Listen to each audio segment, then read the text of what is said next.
بھائی سوال جو ہے نا یہ ضروری نہیں ہے کہ مجھے ہر سوال کا جواب معلوم ہو. جس کا جواب معلوم ہو اب بیان کر دوں گا، جس کا نہیں ہو تو کہہ دوں گا کہ مجھے پتہ نہیں. پریشان ہونے کی ضرورت نہیں. غیر مقلد اور اہل حدیث میں کیا فرق ہے؟ یہ بہترین سوال ہے. غیر مقلد کا مطلب ہے تقلید نہ کرنے والا، یہ لفظی ترجمہ ہے. اہل حدیث کا مطلب ہے حدیث والا، یہ لفظی ترجمہ ہے. اب تشریح یہ ہے، تقلید کسے کہتے ہیں؟ تقلید کہتے ہیں آنکھیں بند کر کے بے سوچے سمجھے بغیر دلیل کے کسی کی پیروی کرنا. اب بے دلیل یہ لغت میں لکھا ہوا ہے، القاموس الوحید وغیرہ میں لکھا ہوا ہے، لغت کی کتابوں میں، ڈکشنریوں میں.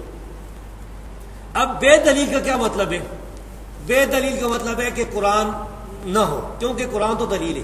نبی کی حدیث بھی نہ ہو، یہ بھی دلیل ہے. اجماع نہ ہو، یہ بھی دلیل ہے. تو یہ قرآن، حدیث، اجماع، اور اسی طرح اس میں اور بھی ہے، عامی کا مفتی کی طرف رجوع کرنا، قاضی کا گواہوں کی طرف جو ہے گواہوں سے گواہی سن کے فیصلہ کرنا.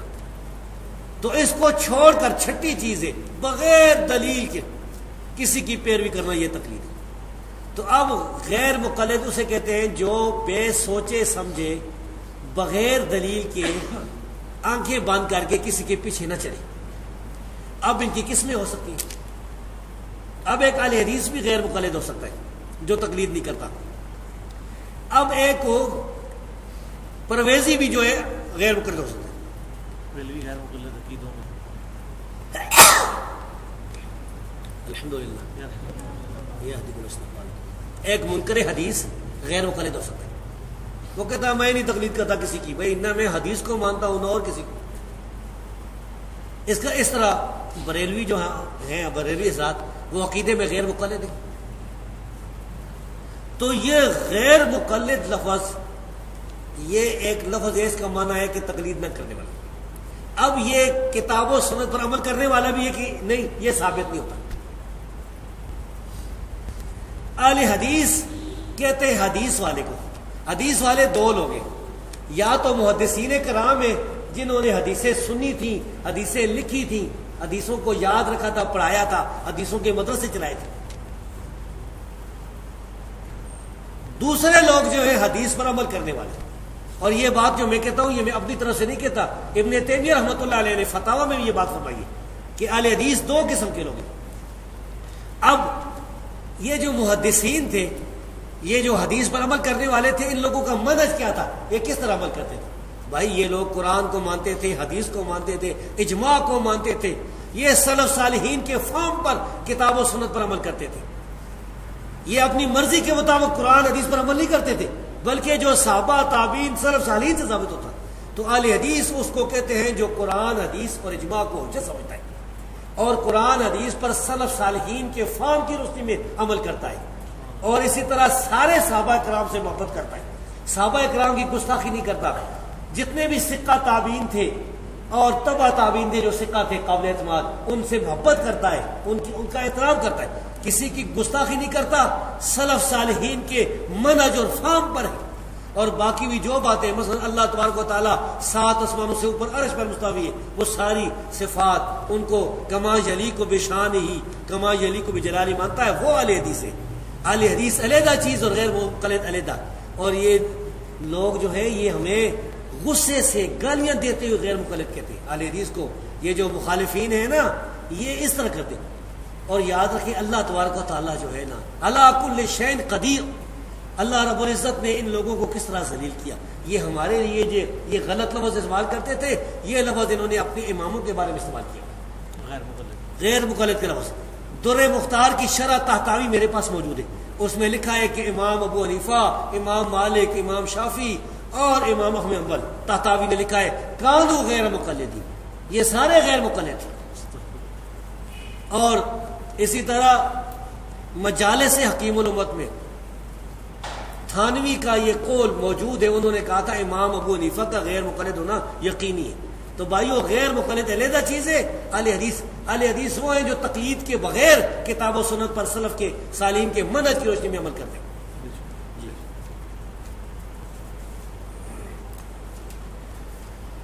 دم کرنے کے بارے اور تعویذ لٹکانے کے بارے میں احادیث مبارکہ کی روشنی میں بتا دیں۔ دم کرنا جو ہے یہ صحیح حدیث سے ثابت ہے۔ نبی کریم صلی اللہ علیہ وسلم نے فرمایا، صحیح مسلم کی حدیث ہے، من اراد ان ينفع اخاہ من استطاع ان ينفع اخاہ فلیفعل۔ جو آدمی اپنے بھائی کو فائدہ پہنچا سکتا ہے وہ فائدہ پہنچائے۔ یہ اسی دم کے بارے میں۔ اسی طرح آپ نے فرمایا کہ اعرضوا علی رقاکم، یہ تم اپنے دم جو ہے میرے سامنے پیش کرو، جس میں شرک نہ اس کے ساتھ کوئی رہے۔ دم جو ہے وہ اگر شرکیہ ہے تو حرام ہے۔ اگر کوئی ایسا دم کرتا ہے یا جبریل یا میکائیل یا غوث الاعظم یا پیر دستگیر، یہ سارے شرک ہیں، یہ بالکل جائز نہیں۔ اور اگر کوئی اس طرح دم میں قرآن کریم کی آیت پڑھتا ہے، نبی کریم صلی اللہ علیہ وسلم کی کوئی حدیث میں دعا پڑھتا ہے، تو پھر یہ بالکل جائز ہے، صحیح ہے۔ تعویذ اب آ گیا۔ تعویذ کا لفظی معنی تو ہے اللہ کی پناہ مانگنا، لیکن سوال میں مراد لٹکانے والا تعویذ ہے، کیوں لٹکانے کا ذکر بھی ہے۔ تعویذ کچھ لوگ جو ہے وہ لکھتے ہیں کاغذ پر یا کسی اور چیز پر بھی لکھتے ہوں گے، عام طور پر کاغذ پہ ہوتا ہے، لکھ کے وہ اس کو لپیٹ کے پھر کپڑے میں لوہے کے اس میں لاکٹ میں کسی میں ڈال کے پھر وہ لٹکا لیتے ہیں، گردن میں لٹکا لیتے ہیں، بازو کے ساتھ باندھ لیتے ہیں، مختلف ان کی حالتیں ہوتی ہیں۔ یہ جو تعویذ ہے، اس تعویذ کے بارے میں اس کی دو حالتیں ہیں۔ ایک یہ کہ تعویذ کے اندر شرک لکھا ہوا، مثال کے طور پر غیر اللہ سے مدد مانگی گئی ہو، اور اس طرح شرکیہ ہم نے تعویذ دیکھے لوگوں کے لیے، یہ سارے حرام ہیں۔ بعض جگہ پنجہ بھی بنا ہوا ہوتا ہے، 12 اماموں کے نام بھی لکھے میں نے دیکھے تعویذوں سے پر، تو یہ سارے حرام ہیں۔ بعض تعویذ ایسے ہوتے ہیں جن کے اوپر ہندسے لکھے ہوتے ہیں، 1 2 3 اوپر نیچے، بعض اس طرح لکیریں ہوتی ہیں، یہ بھی حرام ہے صاحب، تو جادو کی قسم۔ بعض تعویذ ایسے ہیں جن پر قرآن کریم کی آیات لکھی ہوتی ہے یا نبی کریم صلی اللہ علیہ وسلم کی حدیث لکھی ہوتی ہے۔ یہ تعویذ جو ہے اس کے بارے میں علماء کرام کا اختلاف ہے۔ کچھ کہتے تھے کہ جائز ہے، تابعین تبع تابعین کے دور میں ہمارے اسلاف میں سے، اور کچھ کہتے تھے ناجائز ہے۔ ہم نے جب دونوں طرح کے دلائل دیکھے تو جو کہتے ہیں ناجائز تھے ان کو ترجیح حاصل ہے، کیونکہ سد ذریعہ بھی ہے، دوسرا یہ اس کا ثبوت بھی کوئی نہیں، نبی کریم صلی اللہ علیہ وسلم سے کسی جلیل القدر صحابی سے بھی ثبوت نہیں ہے اس قسم کے تعویذوں کا، اور تیسری بات یہ کہ اس سے توہین بھی ہوتی ہے، آدمی کبھی کس حالت میں ہوتا ہے، بہت سی باتیں۔ راجح اور صحیح بات یہ ہے کہ یہ قرآنی تعویذ بھی ہو تو یہ جائز نہیں ہے، یہ نہیں لٹکانا چاہیے، لیکن فتویٰ نہیں لگے گا۔ اگر کوئی لٹکا لیتا ہے تو اس پر مشرک یا بدعتی کا فتویٰ نہیں لگے گا، مسئلہ اجتہادی ہے۔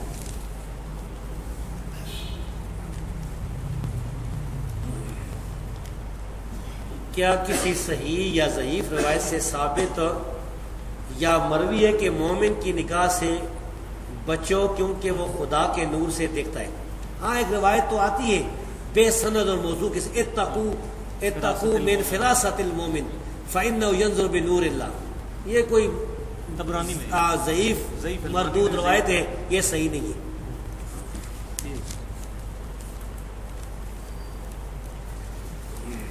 یہ بھی اچھا سوال ہے۔ اہل سنت والجماعت اور اہل حدیث میں کیا فرق ہے، اور کیا صحابہ کرام تابعین اور تبع تابعین اہل سنت ہے یا اہل حدیث؟ ایک تو بھائی یہ جو ہماری مجلس ہے یہ دینی مجلس ہے، میں آپ کے سامنے آیا ہوں نا، مجھے آپ سے نہ ووٹ چاہیے نہ نوٹ چاہیے نہ چندہ چاہیے، بالکل میں انشاءاللہ یہ بیان کر کے چلا جاؤں گا، ایک آنا بھی نہیں چاہیے۔ دوسری بات یہ کہ یہ باتیں دین کی ہو رہی ہیں، اور دین کا بھی اہم مسئلہ ہے، کیونکہ یا جنت ہے یا جہنم۔ اگر کتاب و سنت کا راستہ چھوڑ کے دوسرے راستے پر زندگی گزاری نا تو سب ہوا منصورہ ہو جائے گا۔ تو یہ تحقیق کا وقت ہے، مرنے سے پہلے تحقیق کر لیں، مسئلہ دیکھ لیں اور ٹھنڈے دماغ سے سنیں، اور جس میں بھی شک ہو اصل کتاب دیکھ لیں، حوالہ دیکھ لیں۔ اور کیا صحابہ کرام تابعین اور تبع تابعین اہل سنت تھے یا اہل حدیث؟ اہل سنت والجماعت کا مطلب ہے سنت اور جماعت والے۔ جماعت کے دو معنی ہو سکتے ہیں، ایک معنی یہ اس کا اجماع ماننے والے، ایک معنی اس کا صحابہ کی جماعت ماننے والے۔ دونوں مراد ہیں اور اہل حدیث حدیث والے. اب میں آپ سے پوچھتا ہوں کہ ایک آدمی آج نبی کریم صلی اللہ علیہ وسلم کی سنت معلوم کرنا چاہتا ہے, وہ چاہتا ہے کہ مجھے سنت معلوم ہو جائے, میں سنت پر عمل کرنا چاہتا ہوں, اس کا کیا طریقہ ہے, کدھر سے لے گا؟ صحیح حدیث سے. صحیح حدیث سے. حدیث کے علاوہ سنت کا کوئی اور ذریعہ نہیں ہے. یعنی یہ نہیں ہے کہ وہ کسی علاقے میں رہے تو باپ دادا جو ان کے کام کرتے آئے تھے یہ سنت ہے. نہیں بھائی, لوگوں کے باپ دادا تو مختلف کام کرتے آئے تھے. بریلیوں کے باپ دادا مختلف, بریلیوں میں بھی آگے گروہ ہوں گے, کسی کے باپ دادا کوئی اور طریقے پر ہوں گے بریلی, کسی کا دوسرے پر ہوگا. اسی طرح دیوبندیوں کی کسی کا باپ دادا حیاتی ہوگا, کسی کا مماتی ہوگا, اور بھی ہوں گے. بھائی یہ باپ دادا والی بات یہ سنت سے ثابت, یہ سنت والی بات نہیں. یہ امین حسن اصلاحی جو منکرین حدیث میں تھے تھا, یا جاوید غامدی جو آتا ہے ٹی وی پر, یہ جو لوگ سنت میں فرق کرتے ہیں نا, میں کہتا ہوں تم سنت لوگ ہیں کدھر سے؟ اگر کہتے ہو باپ دادا کا عمل ہے تو باپ دادا کا عمل تو ایک نہیں ہے. جس علاقے میں جاؤ گے اللہ نہیں عمل ہوگا, ہوتا ہے کہ نہیں بھائیو؟ مختلف جگہ شادی بیاہ دیکھ لیں, نماز دیکھ لیں, کسی جگہ مسجد میں سلام پھیرے گا امام تو رمضان میں لا الہ اونچا الا اللہ پڑھیں گے, پڑھتے کہ نہیں؟ بلکہ اس کے علاوہ بھی پڑھتے میرے خیال. تو یہ اس کے معلوم کرنے کا صرف اور صرف ایک ذریعہ اس دور میں رسول اللہ صلی اللہ علیہ وسلم کی حدیث ہے. تو اہل سنت وہ یہ جو حدیث والے اہل حدیث ہے. اہل سنت اہل حدیث ایک ہی چیز کے دو نام ہیں. اور والجماعت یہ شیعہ کے مقابلے میں اجماع کے منکرین کے مقابلے میں اضافہ ہے, یہ بھی صحیح ہے. اہل حدیث جو ہے یہ اہل سنت والجماعت ہے.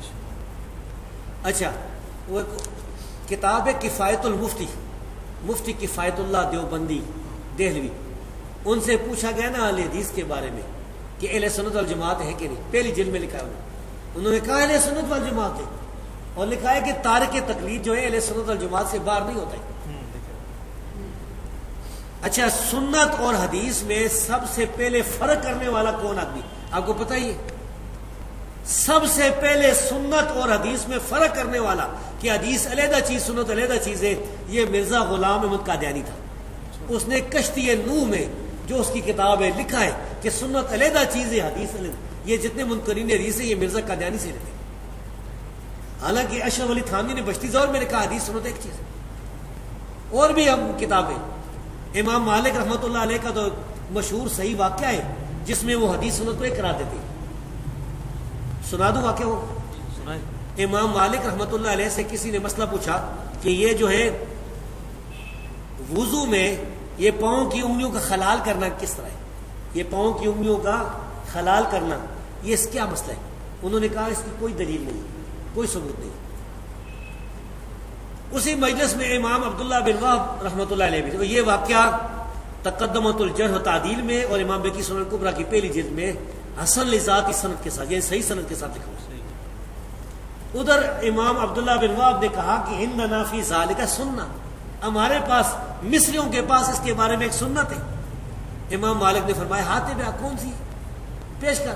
انہوں نے اپنی سند کے ساتھ حدیث بیان کی اور اس حدیث میں مستورد ابن شداد رضی اللہ تعالیٰ تک سند پہنچائی, اور وہ فرماتے ہیں کہ رسول اللہ صلی اللہ علیہ وسلم آپ فرماتے تھے کہ انگلیوں کا خلال کرو. امام مالک نے یہ سن کر فرمایا ان ھذا الحدیث حسن, یہ تو حسن حدیث ہے, اچھی حدیث ہے. پھر وہ کہتے ہیں کہ جب بھی ان سے مسئلہ پوچھا جاتا تھا وہ کہتے تھے انگلیوں کا خلال کرو. پہلے پتہ نہیں تھا, وہ کہتے تھے نہیں یہ خلال, جب پتہ چل گیا حدیث آ گئی خلال کرو. تو بھائیو یہ بات ہے, صحابہ کرام تابعین اور تبع تابعین سارے اہل سنت والجماعت ہیں, سارے اہل حدیث تھے. اہل حدیث یہ ہمارے بھائی کہتے ہیں نا, محدثین کو کہتے ہیں, حدیث بیان کرنے والے کو. آج کل بعض لوگ کہتے ہیں کہ نہیں یہ غیر مقلدین ہے, پتہ نہیں آپ کو پنڈی میں کہتے ہوں گے کہ نہیں, حضروں میں تو کہتے ہیں یہ غیر مقلدین ہے. اہل حدیث جو ہے نا, بعض کہتے ہیں اہل حدیث تو ہم ہیں, اور بعض کہتے ہیں کہ اہل حدیث تو محدثین تھے. سرفراز خان صاحب نے بھی لکھا ہوا, اور لوگوں نے بھی. تو میں کہتا ہوں یہ صحابہ کرام محدثین تھے کہ نہیں؟ نبی کی حدیثیں سب سے پہلے بیان کرنے والے کون ہیں؟ صحابہ کرام ہیں. اسی لیے ایک گمراہ فرقہ جو ہے صحابہ کرام پر حملہ کرتا ہے, صحابہ کرام کو برا کہتا ہے نا. مقصد کیا ہے کہ اسلام ختم ہو جائے, کیونکہ جب نبی کی حدیثیں بیان کرنے والے ہی مشکوک ہو جائیں گے تو حدیثیں ختم. وہ میں کہا کرتا ہوں نا کہ چور جو ہے نا, چور اس کی سب سے زیادہ دشمنی کس سے ہوتی ہے؟ نہیں، یہ جو چور ہے نا، چوری کرنے والا، چوکیدار سے، چوکیدار سے، چور کی سب سے زیادہ دشمنی چوکیدار سے۔ چور یہ چاہتا ہے کہ چوکیدار مر جائے تو میں لوٹ کے لے جاؤں۔ تو یہ جو چور ہے نا، جو دین کو ختم کرنا چاہتے ہیں، وہ جو دین کے چوکیدار تھے صحابہ کرام اور تابعین، ان کو برا کیا۔ بدعت کی جامع تعریف کیا ہے؟ کیا لاؤڈ سپیکر پر نماز پڑھنا بدعت ہے؟ مسجد میں اے سی لگانا، مسجد میں چراغ کی بجائے ٹیوب لائٹ لگانا وغیرہ۔ بدعت کی جامع تعریف یہ ہے کہ جو چیز ادلہ اربع سے ثابت نہ ہو، جو چار دلیلیں قرآن، حدیث، اجماع اور اجتہاد، ان چاروں دلیلوں سے ثابت نہ ہو، اور خیر القرون میں اس پر عمل اس پر عمل بھی نہ ہوا ہو، یعنی وہ چیز خیر القرون کے دور میں اس کا وجود ممکن ہو لیکن عمل بھی نہ ہوا ہو اور ادلہ اربع سے بھی ثابت نہ ہو۔ اس کی مثال کیا ہے؟ اس کی میں ایک مثال دیتا ہوں۔ اذان میں اگر کوئی آدمی کہتا ہے نا اشہد ان محمد رسول اللہ صلی اللہ علیہ وسلم، اس کے بعد کہتا ہے اشہد ان علی ولی اللہ، میں گواہی دیتا ہوں کہ علی رضی اللہ تعالیٰ عنہ اللہ کے ولی ہیں۔ بھائی کسی کو شک ہے کہ علی رضی اللہ عنہ اللہ کے ولی تھے؟ کوئی شک نہیں، یہ یقینی بات ہے کہ اللہ کے ولی تھے، یقینی بات ہے۔ لیکن اگر کوئی اذان میں یہ کہنا شروع کرتا ہے، ہم کہتے ہیں بدعت ہے، کیونکہ نہ یہ قرآن سے ثابت، نہ حدیث سے، نہ اجماع سے، اور نہ اجتہاد سے یہ ثابت ہے۔ اور پانچویں بات یہ کہ صحابہ، تابعین، تبع تابعین، خیر القرون کا جو دور ہے اس میں اس پر عمل نہیں ہوا۔ اب رہ گئے یہ مثلا مسجد میں گھڑیاں، مسجد میں ٹیوب لائٹ، بھائی یہ ان کا تو دین کے ساتھ تعلق نہیں۔ یہ تو اگر مسجد نہیں ہے، کسی کا گھر ہے تو اس میں بھی گھڑی لگی ہوئی ہے ٹائم دیکھنے کے لیے، ٹیوب گھر ہے اس کا۔ اگر کوئی مثال کے طور پر کوئی ہوٹل ہے اس میں بھی ٹیوب لائٹ لگی ہوئی، اس کا دین کے ساتھ کیا تعلق ہے؟ اور اللہ فرماتا ہے، میرے استاد ہے نا حاجی ابو الرجال الدتا سودروی رحمہ اللہ، اللہ تعالیٰ ان کی قبر کو نور سے بھر دے۔ ایک آدمی کو انہوں نے کہا تھا، انہوں نے کہا بھائی میں قرآن سے ثابت کرتا ہوں کہ یہ گھڑی جو ہے نا یہ بدعت نہیں ہے۔ انہوں نے کہا اللہ فرماتا ہے وَأَنزَلْنَا الْحَدِيدَ فِيهِ بَأْسٌ شَدِيدٌ، اللہ فرماتا ہے ہم نے لوہا اتارا ہے، اس میں بڑی تکلیف ہے۔ تکلیف ہے نا، گولی مارتے مار جاتا ہے، دھماکے بم دھماکے ہو رہے ہیں، خود کش حملے ہو رہے ہیں، اور بھی بہت کچھ۔ وہ منافع للناس، اور لوگوں کے لیے فائدے بھی، تو فائدہ نہیں کہ آدمی کو پتہ چل جاتا ہے کہ ہاں جی اتنے بجے۔ اب مجھے پتا تھا کہ میرا جو پروگرام ہے عصر کی نماز کے بعد 4:30 بجے، یعنی ہم وہی پرانا جو ٹائم ہے زرداری والا ٹائم نہیں والا، تو وہ 4:30 بجے جو ہے ہم نے وہاں نماز تک پہنچنا ہے، تو اس لیے ہم حضرت سے نکلے اس طرح۔ اگر یہ ہمیں پتہ نہ ہوتا تو پھر وہ تو حضرت سے ایک دن پہلے آنا تھا کہ بھائی ہمیں پتہ نہیں کس وقت ہوگا۔ اس لیے مساجد میں ایسی چراغ وغیرہ یہ کوئی بدعت نہیں ہے۔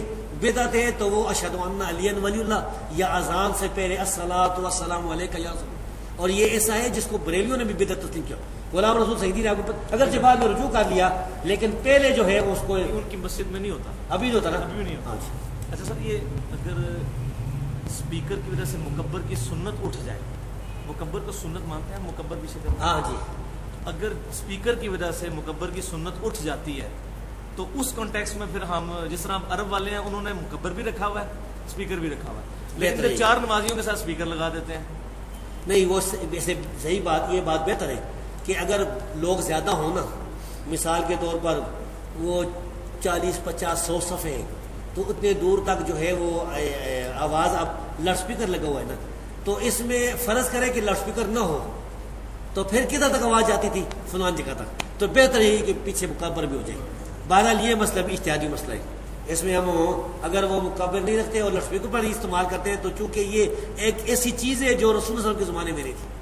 بہتر والی بات وہ یہ ایجاد بات کی، اس دور کی ایجاد ہے۔ انبیاء، صالحین، صدیق وفات کے بعد اپنی قبور میں میٹھی نیند سو رہے ہیں، یا کس طرح قرآن و حدیث، قرآن اس کی رہنمائی سے واضح ہے۔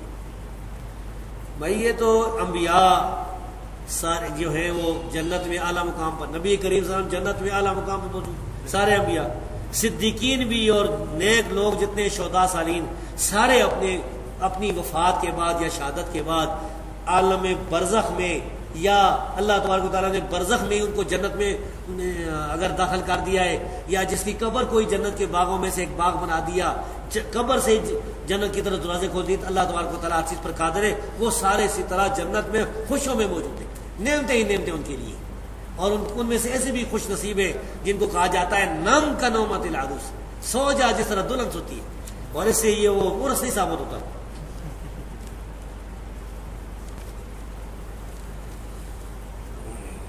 سوال، کہا جاتا ہے کہ پہلے اہل حدیث علماء اجماع کو دلیل نہیں مانتے تھے مگر اب اجماع کو بطور دلیل لیتے ہیں، اس بارے میں آپ کیا فرماتے ہیں؟ اس کا جواب میں دیتا ہوں.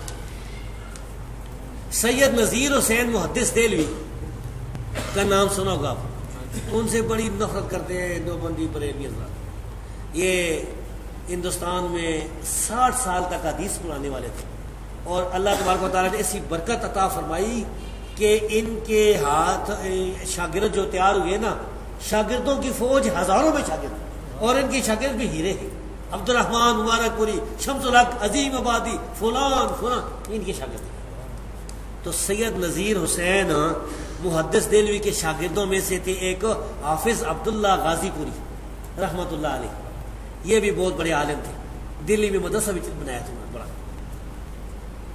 اس زمانے میں جو بنیوں بریلیوں نے کتاب لکھی تھی، کتاب کا نام رکھا تھا انتظام المساجد باخراج الوہابیین من المساجد. مسجدوں کا انتظام کرنا چاہیے، وہابیوں کو مسجد سے باہر نکالنا چاہیے. اس زمانے میں کوئی اہل حدیث چلا جاتا تھا تو اس کو مارتے بھی تھے، مسجد سے باہر پھینک دیتے، مسجد کو دھوتے بھی تھے، بہت کچھ کرتے تھے. تو کتاب بھی انہوں نے کی، انگریزوں کے ان کو خوش کرنے کے لیے یا کوئی مقصد بھی ابھارا. اس میں جھوٹے الزام لگایا اہل حدیث کے بارے میں، یہ کہتے ہیں وہ کہتے ہیں، یہ سیدنا عمر رضی اللہ تعالیٰ بدعتی کہتے ہیں. کتنا ظلم ہے. اور یہ اس کے لدھیانے والے جو تھے نا وہ مفتی، یہ صرف انہی کا مسئلہ نہیں ہے. اشرف علی تھانوی نے اہل حدیث کے بارے میں لکھا ہے کہ اہل حدیث تراویح کے مسئلے میں سیدنا عمر رضی اللہ عنہ کو بدعتی کہتے ہیں. کتنا بڑا بہتان ہے بھائیو. میں اللہ کی قسم کھا کے کہتا ہوں کہ میں آج تک اپنے کسی استاد سے سیدنا عمر رضی اللہ تعالیٰ پر یہ فتویٰ نہیں سنا، کسی کتاب میں نہیں پڑھا، کسی سے ہم نے نہیں سنا. آپ نے سنا کسی نے اس کا؟ کتنا جھوٹ ہے، بہتان ہے. تو اس بہتان کے جواب میں انہوں نے پھر کتاب لکھی حافظ عبداللہ غازی پوری رحمۃ اللہ علیہ نے، جس کا نام ہے ابراہ آل الحدیث والقرآن. اور آگے فرمایا تھا کہ بما جاء فی جامع شواہد من البہتان. جامع شواہد بھی کتاب انہوں نے لکھی تھی نا، یعنی ہمارے خلاف جو بہتان لوگ بیان کرتے اس کا انہوں نے جواب دیا تھا. یہ 100 سال پہلے کی بات ہے. اس کتاب میں وہ کہتے ہیں کہ اہل حدیث کے نزدیک اصل دلیل قرآن حدیث ہے. پھر کہتے ہیں بھائیو اس سے کوئی یہ نہ سمجھے کہ ہم اجماع نہیں مانتے. اجماع حجت ہے جب قرآن سے ثابت ہے، حدیث سے ثابت ہے. رسول اللہ صلی اللہ علیہ وسلم فرمایا اللہ میری امت کو گمراہی پر جمع نہیں کرے گا. تو جب اجماع حجت ہے تو خود بخود قرآن حدیث میں اجماع ماننا بھی آ گیا. تو یہ 100 سال پہلے بھی ہمارے علماء اجماع کو مانتے تھے. اگر کسی نے انکار کیا تو اس کی غلطی ہے بھائی. اور یہ اصل میں یہ بہتان ہے ہمارے خلاف جو یہ لگاتے ہیں کہ یہ بھی سوال ہے. اچھا، کیا یہ کسی صحیح حدیث سے ثابت ہے کہ قیامت والے دن جب کسی آدمی کی فرض نمازیں پوری نہ ہوئیں تو اس آدمی کی سنتے اور نوافل سے کبھی پوری کی جائے گی؟ ہاں، یہ تو حدیث سے ثابت ہے کہ قیامت کے دن جو ہے نا وہ اس کے نوافل جو ہیں، اور نوافل میں سنتے بھی ہیں، اسے کبھی پوری کی جائے گی. یہ ہے حافظ. اب اس کا حوالہ میرا خیال ہے یہ سنن کی روایت ہے، سنن کی روایت ہے کہ اس طرح وہ کبھی پوری کی جائے گی. حافظ ابن قیم رحمہ اللہ نے جو کتاب الصلاۃ لکھی ہے اس میں 2 گروہ کے دلائل لکھے، اس میں یہ حدیث لکھی ہوئی ہے. مصنف ابن ابی شیبہ میں ہے کہ علی اور ابن مسعود رضی اللہ عنہ کی شاگرد رفع یدین نہیں کرتے تھے سوائے پہلی مرتبہ کے. اس کا جواب کیا ہے؟ اس کا جواب یہ ہے کہ بھائی یہ تابعین کی بات ہے. یہ جو ان کے شاگرد تھے نا ان 2 صحابیوں کے، یہ تابعین تھے، اور تابعین کا مسئلہ صحابہ کے بعد آتا ہے. صحابہ کرام جو ہے ان سے ترک رفع یدین ثابت نہیں ہے، ان سے رفع یدین کا کرنا ثابت ہے. کسی ایک صحابی سے بھی ترک رفع یدین ثابت نہیں. اس وجہ سے ہم یہ کہتے ہیں کہ یہ ان کا جو اجتہاد ہے ان کو تو ضرور اللہ تبارک و تعالیٰ اجر عطا فرمائے گا کہ کس وجہ سے اہل کوفہ کے عمل کی وجہ سے کس وجہ سے انہوں نے یہ کام کیا ہے. لیکن جب ہمارے سامنے نبی کریم صلی اللہ علیہ وسلم کی سنت ثابت ہو جائے، صحابہ کی آثار بھی صحیح ثابت ہے، بلکہ عبداللہ بن عمر رضی اللہ تعالیٰ عنہ تو دیکھتے تھے اگر کوئی آدمی رفع یدین نہیں کرتا اس کو کنگیوں سے مارتے تھے. تو اس وجہ سے ہمیں تو اس کو ترجیح دینی پڑے گی. تابعین کی بہت سی باتیں ہیں، یہ جو ان کی تابعین ہے، بہت سے تابعین کے مسئلے ہیں جو کہ حنفی نہیں مانتے. وہ ایک کتاب ہے نا اللمحات، اس میں ابراہیم نخعی کے 50 مسئلے لکھے ہیں محمد رئیس ندوی صاحب نے جو حنفی حضرات نہیں مانتے. ان میں سے ایک موٹا مسئلہ سنو، تابعین کہتے تھے جرائم پر مسح کرنا جائز ہے، اور ہمارے یہاں دیوبندی بریلوی کہتے ہیں جائز نہیں ہے. تو بھائی تو ادھر کدھر بنانے کا یہ اب سوال ہے جی. عیسیٰ علیہ السلام جب دوبارہ آئیں گے تو کیا نبی بن کے آئیں گے؟ اگر نبی بن کے نہیں آئیں گے تو نبی امتی کیسے بن سکتا ہے؟ اور اگر نبی بن کر آئیں گے تو نبی کی موجودگی میں نبی کیسے آ سکتا ہے؟ پہلی بات تو یہ کہ عیسیٰ بن مریم علیہ السلام قیامت سے پہلے آئیں گے، یہ بات صحیح حدیث سے ثابت ہے. آج آپ کو ایک نقطہ بھی بتا دوں کیونکہ ہمارے پڑھے لکھے بھائی بیٹھے ہیں نا، بہت زبردست نقطہ ہے، اور یہ نقطہ ایک آدمی نے ایک مرزائی مربی کے سامنے بیان کیا تھا تو وہ بھاگ گیا تھا. چکر ان کی تو بنیاد ہی یہی عقیدہ. میں ابھی وہ بتاتا ہوں. مرزا غلام احمد قادیانی نام کا ایک کذاب دجال گزرا ہے، اس نے ایک کتاب لکھی حمامت البشرا. حمامت البشرا یہ چھپی ہوئی موجود ہے مارکیٹ میں، روا کی چھپی ہمارے پاس موجود ہے، شیطانی خزائن میں بھی ہے. اس کتاب میں مرزا قادیانی نے یہ اصول لکھا ہے کہ نبی اگر کوئی پیشن گوئی بیان کرے، قسم کھا کر پیشن گوئی بیان کرے کہ میرے بعد یہ بات ہوگی، اور اس میں قسم کھائے کہ اللہ کی قسم یہ بات ہوگی، تو یہ ظاہر پر محمول ہوتی ہے، تعویل نہیں کی جاتی، مجاز نہیں ہوتی، اس کا ظاہری معنی نہیں مراد ہوتا. سمجھا گئی بات؟ اب نبی کریم صلی اللہ علیہ وسلم کی پیشن گوئی صحیح بخاری مسلم میں موجود ہے. آپ نے فرمایا کہ یعنی قسم کھا کر آپ نے فرمایا کہ عیسیٰ بن مریم تمہارے اندر نازل ہو، تو عیسیٰ بن مریم جو ہے وہ قیامت سے پہلے نازل ہو. یہ مرزا غلام ورد چراغ بی یہ نازل ہوگا، یہ کوئی حدیث نہیں، عیسیٰ بن مریم والی حدیث ہے. پھر یہ بھی ثابت ہے کہ عیسیٰ بن مریم آسمان سے نازل ہوگی. مسند البزار میں یہ صحیح روایت موجود ہے. ایک دفعہ میں نے پیش کی تھی مرزا، وہ بھی بات کہتے ہیں، وہ بیکی والی روایت مسلمانوں سے کہتے ہیں نا، میں تو وہ بھی خیر. عیسیٰ علیہ السلام نبی ہے، اس میں کوئی شک نہیں کہ عیسیٰ علیہ السلام اللہ کے نبی ہے، سچے نبی ہے، اور نبی سے نبوت چھینی نہیں جاتی ہے. تو جب وہ آئیں گے نبی ہی ہوں گے. لیکن اس کے ساتھ ساتھ وہ نبی کریم صلی اللہ علیہ وسلم کے صحابی بھی ہیں، کیونکہ عیسیٰ علیہ السلام جو ہے ان کی ملاقات ہوئی ہے رسول اللہ علیہ وسلم کے ساتھ، دونوں زندہ تھے. اس لیے حافظ ابن حجر نے علیہ صحابہ میں عیسیٰ علیہ السلام کو صحابی ذکر کیا، اور صحابی امتی ہوتا ہے، تو عیسیٰ علیہ السلام امتی بھی ہے، نبی بھی ہے. جب آسمان سے نازل ہوں گے، آئیں گے، اب وہ کس طرح کریں گے؟ صحیح مسلم میں لکھا ہوا ہے امکم بکتاب ربکم و سنت نبیکم. عیسیٰ علیہ السلام جو ہے تمہاری امامت کریں گے اللہ کی کتاب اور نبی کی سنت کے ساتھ. تو بھائی اب عیسیٰ علیہ السلام پر وہی بھی آئے گی، لیکن وہی کا تعلق دین کے کسی مسئلے کے ساتھ نہیں ہوگا.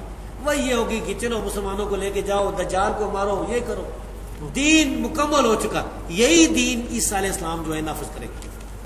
ہمارے کچھ بھائی جو ہے فتاوی شامی میں لکھا ہوا ہے اور مکتوبات شیخ سرہندی میں لکھا ہوا ہے کہ عیسیٰ علیہ السلام حنفی مذہب پر دیکھا ہے.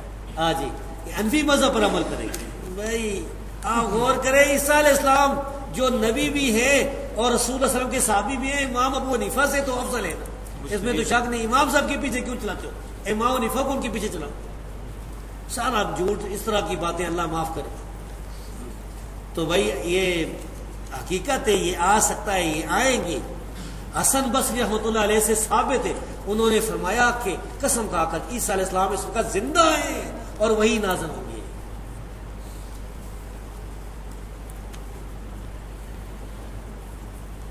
73 فرقوں والی حدیث کی موجودگی میں دوسروں کو کس حد تک دعوت دینی چاہیے؟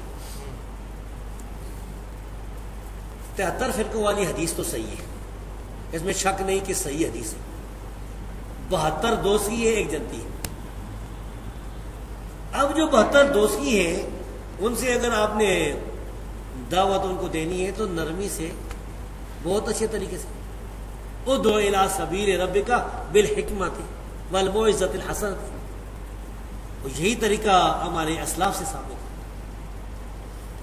وہ میں نے بتایا تھا نا، آپ کو پتا، میں آپ کو بتا دوں.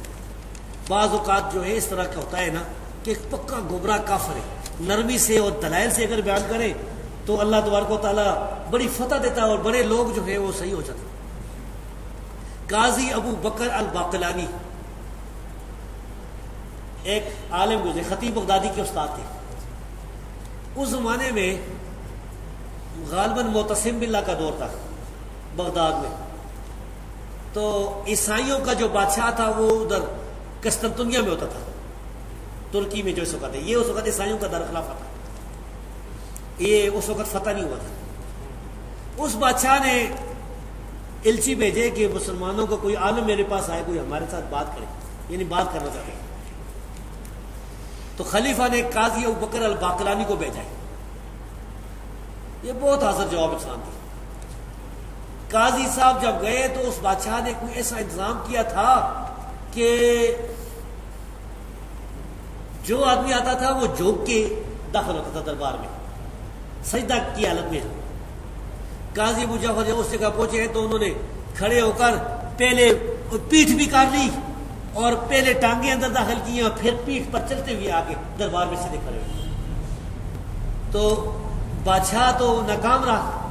اس بادشاہ نے مذاق اڑاتے ہوئے طنز و مزاح کے اس الفاظ میں کہا کہ سنا ہے تمہارے نبی کی بیوی پر زنا کی تہمت لگی تھی. امی عائشہ صدیقہ کا اس نے ذکر کیا، مسلمانوں کی توہین کرنا چاہتا تھا. قاضی ابو بکر نے پھر وہاں جواب دیا. اس نے کہا ہاں 2 عورتوں پر تہمت لگی تھی زنا کی. ایک شادی شدہ عورت تھی جس کا کوئی بچہ پیدا نہیں ہوا، کیونکہ بچہ ہی پیدا ہو سکتا ہے نا زنا سے، کوئی بچہ پیدا نہیں ہوا. ایک کنواری تھی، وہ بچہ لے کے آ گئی ہے، کنواری بچہ لے کے آ گئی ہے اور دونوں بے گناہ تھی. وہ تو ہکا بکا رہ گیا، ہکا بکا رہ گیا. پھر وہ جو ہے نا ان کا پوپ، آج کل تو اٹلی میں نا پوپ تھا، پوپ نے کچھ بات کی، اس کو بھی خاموش کیا. پھر پوپ سے کہا ہے کہ تیرے بیوی بچے کس طرح ہے، ٹھیک ٹھاک ہے تیرے بیوی بچے؟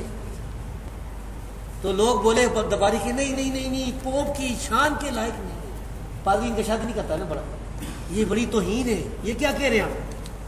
انہوں نے کہا شرم نہیں آتی، پوپ کی شان کے لائق نہیں ہے بیوی بچے، اور اللہ کے بارے میں کہتے ہو اللہ کا بیٹا ہے، عیسیٰ اللہ کا بیٹا، شرم نہیں آتی؟ تو بھائی یہ ان اچھے طریقے سے دعوت دے، دلائل کے ساتھ دعوت دے، کسی کو کافر مشرک نہ کراتے. موسیٰ علیہ السلام والا قول وہ یاد رکھے. فما بال القرون الاولی، فرعون نے کہا تھا یہ اگلوں کا کیا ہوگا؟ انہوں نے کہا علم عند ربی فی کتاب لا یضل ولا ینسى.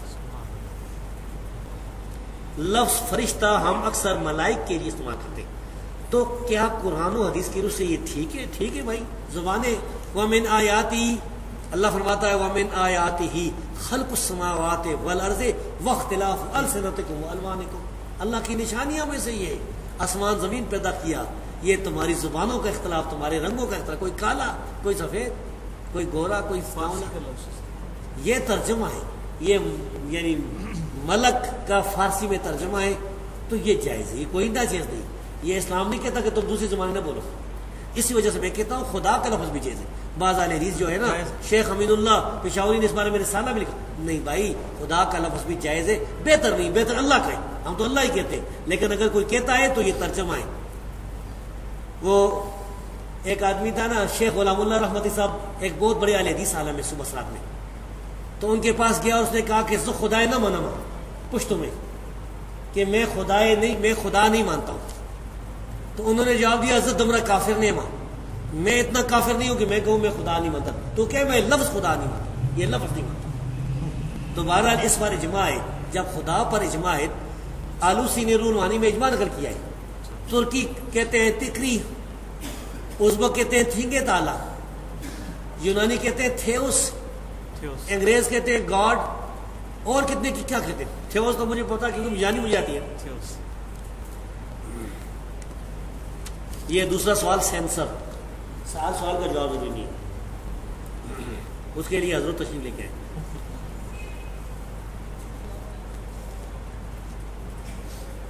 یہ سوال ہے کیا یہ بات صحیح ہے کہ کعبہ میں 4 مصلے تھے 4 اماموں کے؟ ہاں بھائی 4 مصلے تھے خانہ کعبہ کے ارد گرد، لیکن یہ مصلے اماموں نے نہیں بنائے تھے، یہ کوئی ان کی وفات کے 700 سال بعد بنے، اور یہ ترکوں نے بنائے تھے. یہ عثمانی ترک جو تھے نا، ترکوں نے یہ مصلے بنائے تھے 4 مصلے. اور ان کے بارے میں رشید احمد گنگوئی انہوں نے لکھا ہے کہ یہ بری بات ہے، ان کی تالیفات میں لکھی. ہاں یہ امر زبون ہے، برا ہے. وہ میرے پاس حوالہ لگا ہوا ہے، وہ فون پر مجھ سے آپ حوالے لے سکتے. تو یہ اللہ تعالیٰ جزائے خیر دے یہ آل سعود کو کہ انہوں نے شیخ عبدالعزیز، یہ ملک عبدالعزیز نے آ کر 4 مصلے ختم کی. میرے والد صاحب کہتے ہیں کہ میں جب گیا تھا 1953 میں، وہ حج کے لیے گئے تھے بسوں پر، وہ کہتے ہیں اس وقت مصلے موجود تھے لیکن نماز نہیں ہو رہی تھی. ہاں ابھی تصویریں ہیں اس کی. اچھا تو وہ اس طرح تھا کہ نماز خاص طور پر مغرب کی نماز میں بڑا بعض سیاحوں نے لکھا ہے کہ جب مغرب کی نماز حنفی بھی اسی وقت پڑھتے ہیں، جب اہل حدیث شافعی بھی پڑھتے ہیں سارے اپنے، تو امام ایک کہتا ہے اللہ اکبر رکوع کے لیے جاتا ہے، دوسرا سمجھتا ہے کہ نہیں سجدے کو جا رہے ہیں، وہ اللہ اکبر سجدے کو جا رہا ہے. اسی طرح وہ کچھ سمجھ نہیں آتی تھی کہ کیا ہو رہا ہے. اگر آپ داڑھی کٹواتا ہے کیا وہ امامت کرا سکتا ہے؟ یعنی مراد یہ ہوگا کہ آپ داڑھی کٹوانے والے کے پیچھے نماز جائز ہے کہ نہیں. کٹوانے سے مراد اگر داڑھی منانا ہے تو یہ فاسق فاجر ہے، اس کے پیچھے نماز نہیں پڑھنی چاہیے. اگر یہ مسلمانوں کا خلیفہ بادشاہ ہے اور کہیں نماز پڑھا رہا ہے تو نماز ہو جائے گی اگر اس کا عقیدہ صحیح ہے، لیکن فاسق فاجر ہے اس کے پیچھے جان بوجھ کر نماز نہیں پڑھنی چاہیے. اور اگر وہ تھوڑی تھوڑی اس کی ہے تو بھی فاسق ہے. اگر ایک مٹھی سے زیادہ کٹاتا ہے تو پھر نماز ہو جاتی ہے. یہ مسئلہ اجتہادی ہے، صحابہ کرام ثابت ہے، فاسق فاجر نہیں ہوتا. صحابہ سے ثابت ہے. ہاں صحابہ کرام سے ثابت ہے، تابعین سے بھی ثابت ہے، اور بغیر اختلاف کے ثابت ہے. کسی ایک نے انکار نہیں کیا. میں کہتا ہوں اجماع ہے، یہ اجماع ہے. اس بارے میں یہ 2 موقف غلط ہے. ایک ہمارے استاد جو ہے نا، میرے کئی استاد اہل حدیث علماء جو کہتے ہیں داڑھی کو کینچی لگانا حرام ہے، یہ بھی غلط ہے. اور شیخ البانی جو کہتے ہیں کہ ایک مٹھی سے کاٹنا واجب ہے ضرور، یہ دونوں غلط ہے. بہتر یہ کینچی نہ لگائیں، اگر کوئی لگا لیتا ہے ایک مٹھی سے زیادہ تو جائز ہے، کیونکہ یہ اگر حدیث کے خلاف ہوتا تو کوئی تو انکار کرتا صحابہ کرام سے، لیکن نبی کریم صلی اللہ علیہ وسلم کینچی ثابت نہیں، اس لیے نہیں لگا چاہیے. من القا ہے، القا لفظ نہیں ہے. من علقا تمیمتن فقد اشرکا، جس نے منکا لٹکایا اس نے شرک کیا. اس کا مطلب ہے یہ لکھا نے جس نے تعویذ لگایا. تمیمہ کہتے ہیں منکے کو، وہ گول گول جو ہوتے ہیں نا دانے. اس بارے میں طالب الرحمان صاحب نے کتاب بھی لکھی ہے. وہ اگر یہ جواز کی طرف گئے لیکن اس کی بس وجہ یہ تھی کہ شاہ محمود ربانی نام کے ایک آدمی نے فتویٰ لگایا تھا یہاں پنڈی میں امام احمد حنبل رحمۃ اللہ علیہ پر. تو پھر جو ہمارے استاد ہیں، میرے استاد حافظ عبدالحمید اظہر حافظ اللہ، انہوں نے اور کس اور نے یعنی مشورہ دیا تو پھر شاہ صاحب نے وہ کتاب لکھی ہے دفاع میں نا. تو بہرحال صحیح مسئلہ یہی ہے کہ جو شرک ہے، شرکیہ تعویذ یا یہ منکے جو ہے نا، پھاٹک منکا ہمارے یہاں انکوں میں یہ بھی استعمال ہوتا ہے، وہ کہتے ہیں پھاٹک منکا، تو یہ شرک ہے. اگرچہ ایک روایت یہ بھی آئی ہے امی عائشہ صدیقہ رضی اللہ تعالیٰ عنہا سے، وہ کہتی ہے کہ منکا اگر بیماری کے بعد ڈالا جائے تو شرک نہیں ہے. یہ بھی صحیح روایت ہے. تحوی کی شرح مانی الاثار میں مستدرک الحاکم میں. وہ کس نیت سے اگر وہ عورت اپنی خوبصورتی کے لیے لگاتی ہے شاید اس کنٹیکسٹ میں بس وہ ہوگا. بہرحال یہ ہے شرک جو ہے نا وہ شرکیہ اور یہ من کی شرک ہے. کون سی؟ اچھا عقائد اور مسائل، کون سی چیز عقائد میں شامل ہے اور کون سی چیز مسائل میں شامل ہے، یہ فرق عام آدمی کو کس طرح معلوم ہوگا؟ معلوم ہو جائے گا. اللہ پر ایمان، رسول پر ایمان، اور اس طرح عذاب قبر، یہ ساری چیزیں عقائد ہیں. اب جو مسائل ہیں، مثال کے طور پر نماز میں رفع دین کرنا، ہاتھ باندھنا، یہ وغیرہ، یہ سارے مسائل ہیں. تو یہ آدمی تحقیق کر لیتا ہے. بعض ایسی چیزیں ہوتی ہیں جس کی وجہ سے انسان کافر نہیں ہوتا. مثال کے طور پر ایک آدمی تحقیق کرتا ہے کہ رکوع کے بعد ہاتھ باندھنے چاہیے، دوسرا کہتا نہیں مجھے ٹھیک ہے، اجتہادی مسئلہ ہے.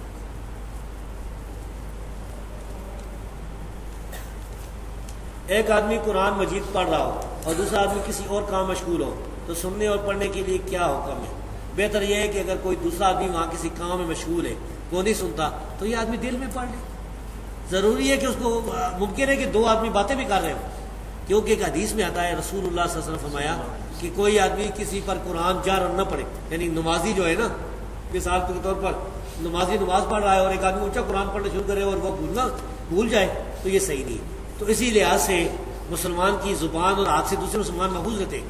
تو اگر تو دوسرے بھائی کو تکلیف ہو رہی ہے تو وہ قرآن جو دل میں پڑھ لے، یا کہے اس دوسرے بھائی کو تم یہاں سے چلے جاؤ، وہی باتیں ہوتی ہیں. ورنہ جو ہے قرآن کا سننا ضروری ہے. سوالات بس کریں جی. آپ کی بھی زبانی بھی کرتے ہیں، زبانی بھی کر دیں. اچھا،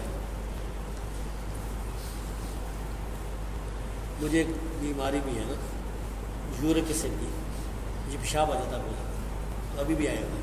جیسے یہ ایک دو سوالوں کے پھر وہ سامنے کھول دینا چھوٹا بچہ، اس کے بعد پھر سوال جواب کی بچت پھر ٹھیک. خاص طور پر سفر میں یورک ایسڈ بہت تیز ہو جاتا ہے، گردوں کی کمزوری ہو جاتی ہے. 6 کلموں کی کیا حقیقت ہے؟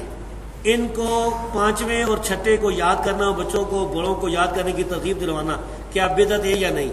اسی طرح بریلی کتابوں میں دعائے جمیلہ، دعائے اکاشا وغیرہ کے متعلق کیا حکم ہے؟ دعائے جمیلہ، دعائے اکاشا کا تو مجھے پتہ ہی نہیں کیا ہے. بریلیوں کے بارے میں تو خیر اتنی معلومات بھی ہمارے پاس نہیں ہے. تو دوسرا یہ 6 کلمے جو ہیں ان کا کوئی ثبوت نہیں ہے. کلمہ صرف ایک ہی ہے، لا الہ الا اللہ محمد رسول اللہ، یا اشہد ان لا الہ الا اللہ اشہد، یہ ایک کلمہ ہے. اور ہم نے یہ کلمہ ثابت بھی کر دیا اپنے رسالے میں اللہ کے فضل سے. جو اسی وجہ سے میرے استاد حافظ عبد المنان نور پوری حافظ اللہ، انہوں نے مجھے خط بھی لکھا تھا، بڑی خوشی کا اظہار کیا. تو یہ 6 کلمے یہ نہ تو کسی حدیث سے ثابت ہے، نہ کسی صحابی سے ثابت ہے، نہ کسی تابعی سے ثابت ہے، نہ کسی امام سے. امام ابو حنیفہ سے بھی ثابت ہے، امام تابعی سے بھی نہیں. پتہ نہیں چار کلمے تو حدیثوں بخاری مسلم میں موجود ہیں. نہیں، وہ تو دعائیں ہیں نا، دعائیں کلمے نہیں ہیں، وہ دعائیں ہیں نا. وہ دعائیں. کلمے یہ 6 نہیں ثابت کہ اسلام کے لیے 6 کلمے ہونے چاہیے، یہ دعائیں ہیں. دعائیں تو ہم یہ اس کا سوال کو جواب دے کے نا تو پھر آپ ٹھیک ہے 4 سال بیان کر لیں، وہ کھل گئی اگر بتا رہے. قرآن مجید میں ایک جگہ کفار کو مردوں سے تشبیہ دے کے کہا گیا ہے کہ یہ سنتے لمبا نہیں. جواب ہو جائے گا. آپ ہاں جی. ٹھیک وہ ہیں.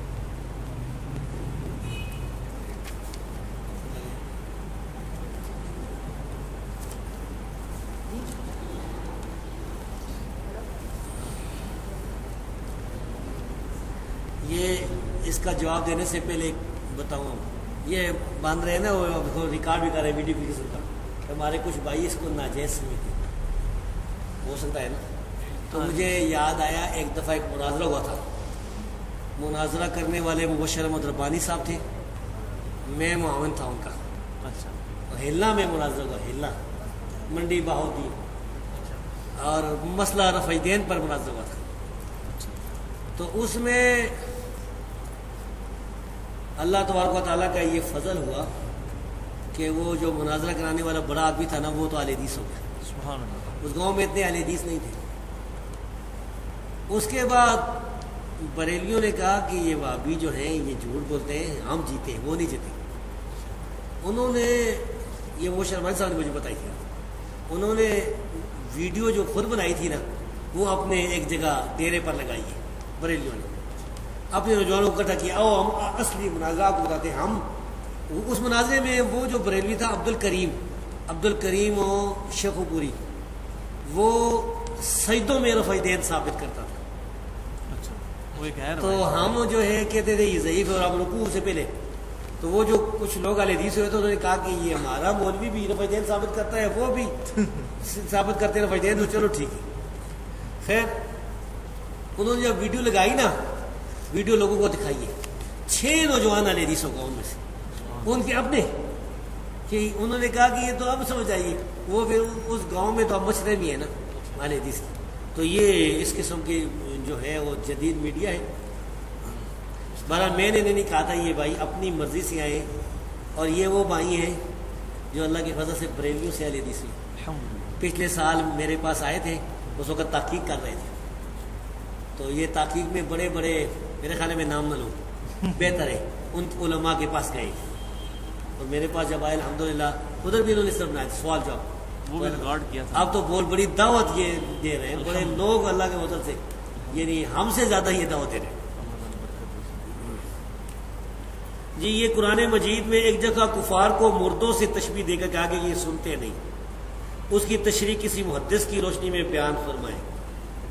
محدث تو پھر حافظ ابن حجر کی فتح الباری دیکھ لیں، اس میں اور قرآن کریم کی جو یعنی تشریحات ہیں، ابھی تو مجھے اس طرح یاد نہیں ہے کہ کس محدث نے کیا فرمایا.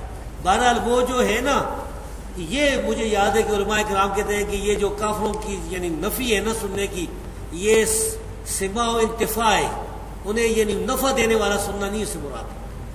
باقی یہ کہ مثلا کلیب بدر والوں نے سنا تھا کافروں نے نبی کریم صلی اللہ علیہ وسلم کی بات کو، یہ ثابت ہے. تو یہ مسئلہ سماع موتا کا یہ بڑا اختلافی مسئلہ ہے اور لمبا مسئلہ ہے. اس بارے میں ہماری تحقیق یہ ہے کہ مردہ کچھ نہیں سنتا سوائے اس کے جو نبی کریم صلی اللہ علیہ وسلم کی حدیث سے ثابت ہے. مثلا قدموں کی آواز سنتا ہے. اصحاب بدر جو تھے وہ کفار جو مارے گئے تھے انہوں نے سنا تھا، بس یہ ثابت ہے، باقی مردہ کچھ نہیں سنتا. بعد لوگوں نے غلو کر کے بخاری کی اس حدیث کو ہی ضعیف قرار دے دیا، مماتیوں نے، دیوبندیوں نے. وہ تو بخاری کو ہی ضعیف قرار دے. وہ جو ایک ان میں سے ایک مماتی ہے، اس نے ایک کتاب لکھی ہے قرآن مقدس اور بخاری محدث. یہ دیکھیں اس کی جہالت. قرآن مقدس لفظ صحیح ہے مقدس، لیکن بخاری محدث لفظ غلط ہے. محدث نام ہی غلط ہے، اس میں گالیاں دی ہیں امام بخاری کو اور حدیث کے اماموں کو. اس کا جواب میں نے دیا ہے. یہ مماتی دیوبندی کو احمد سعید ملتانی جو ہے نا، یہ جیل میں چھٹ گئے. ہماری عدالتوں کو تو آپ کو پتہ بھی ہے. اس کا بیٹا تو سلفی ہو گیا. دو، اگر کوئی شخص اس طرح دعا مانگتا ہے کہ اے اللہ اپنے حبیب صلی اللہ علیہ وسلم کے صدقے میرا فلاں کام کر دے، اس طرح کہنا کیا بدعت ہے؟ جی ہاں بدعت ہے، کیونکہ ایسا جو ہے نہ صحابہ سے ثابت ہے، نہ تابعین سے، نہ تبع تابعین سے، نہ محدثین سے، نہ اماموں سے. جتنے بھی ہیں نا بڑے بڑے یعنی 300-400 سال تک اس سے ثابت نہیں ہے. تو ڈائریکٹ اللہ سے دعا کریں، وسیلہ پیش کرنے کی کیا ضرورت ہے؟ اس بارے میں آپ ابن تیمیہ کی کتاب الوسیلہ دیکھ سکتے ہیں. زکوٰۃ کے بارے میں بیان کریں کہ یہ کتنے مال پر فرض ہے. یعنی ایک شخص کے اوپر 5 لاکھ کا کاروباری قرض ہے، جبکہ اس کے پاس موجود مال 2 لاکھ کا ہے اور اس نے 4 لاکھ کا ادھار دیا ہوا ہے، تو کیا وہ اپنے پاس موجود مال کی زکوٰۃ ادا کرے گا یا کل مال کی یا قرض کے علاوہ جو مال ہو؟ یہ بہت سے سوال ہیں اس میں. ایک تو یہ نا زکوٰۃ اگر تقریباً 10,000 روپے جس آدمی کے پاس ہے نا تو اس پر زکوٰۃ ہو سکتی ہے. اسے اگر تھوڑے ہیں اسے تو زکوٰۃ اس پر نہیں آتی. وہ لے صفی ما دون خمس اواقن صدقہ والی حدیث جو ہے نا، 5 اوقیہ چاندی سے کم اگر جس کا ہے نا اس پر صدقہ نہیں ہے. خیر، تو یہ جو مسئلہ ہے کہ اس پر مثلا 5 لاکھ روپے کا اس نے قرض اٹھایا ہوا ہے، لوگوں سے دیا ہے، اس کی تو یہ زکوٰۃ نہیں دے گا. اس کی زکوٰۃ تو وہ دے گا جس نے قرض اس کو دیا. اب اس کے پاس موجودہ مال 2 لاکھ کا ہے اور 4 لاکھ کا ادھار اس نے آگے دیا ہوا ہے. 4 اور 2 6 لاکھ کی یہ زکوٰۃ نکالے گا. صحیح ہے، ہاں ٹھیک ہے. 6 کی نکالے گا. ایسی اس میں ایک اور مسئلہ بھی ہے. اگر کچھ رقم، یہ زکوٰۃ کے مسئلے بہت مشکل ہے. میں اس بار ایک مضمون بھی تاکہ اس زیادہ وہ کہیں نہیں ملتا بڑا. اس میں یہ ہے کہ اگر اس نے ایک آدمی نے کسی کو گر گئے نہیں کسی کو رقم دی ہے نا، مثلا اس نے 1 لاکھ روپے دیا ہے ادھار، اب وہ رقم ڈوب گئی ہے، ملنے کی کوئی امید نہیں ہے، تو اس میں سے زکوٰۃ نہیں نکالے گا. جس سال مل جائے گی 1 سال کی نکالے گا. شیخ ابن عثیمین کہتے ہیں کہ سارے سالوں کی نکالے گا، لیکن راجح یہی کہ جس سال مل جائے گی 1 سال کی نکالے گا.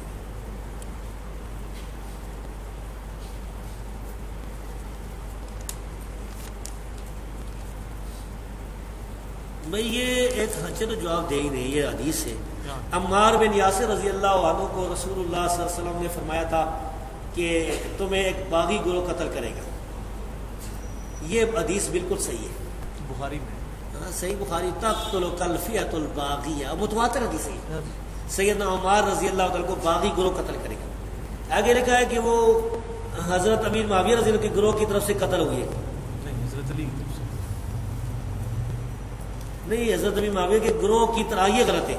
سیدنا علی رضی اللہ تعالیٰ عنہ کی کے فوج میں وہ موجود تھے، ان کے گروہ میں، ان کے لشکر میں موجود تھے، اور قتل کرنے والے جو تھے وہ سامنے والے شامی لشکر میں تھے، اور قتل کرنے والا جو تھا ابو الغادیہ تھا، ابو الغادیہ شامی امیر معاویہ رضی اللہ کے لشکر میں تھا ابو الغادیہ۔ تو ابو الغادیہ جو ہے،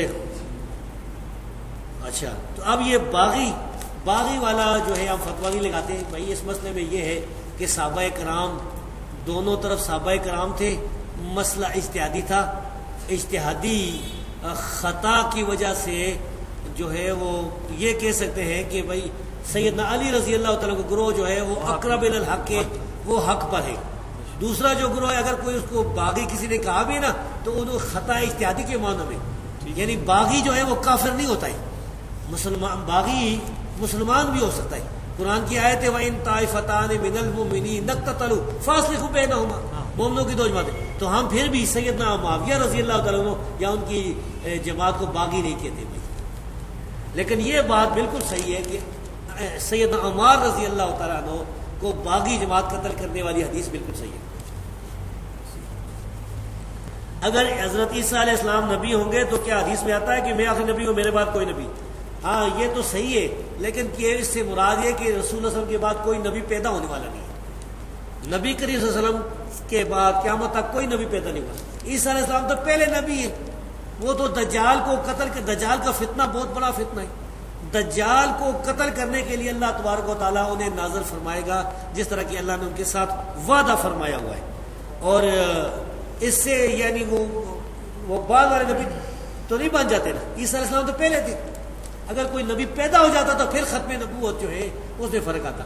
وہ ایک مولوی صاحب نے لکھا ہے نا کہ فرض کرے کہ کوئی آدمی کوئی نبی پیدا ہو جائے تو ختم نبوت میں فرق نہیں آئے گا، خاتمیت محمدی میں، یہ غلط بات ہے، بالکل یہ بالکل غلط بات ہے، بڑا فرق ہے، وہ تو ختم نبوت ہی ختم ہوتا ہے۔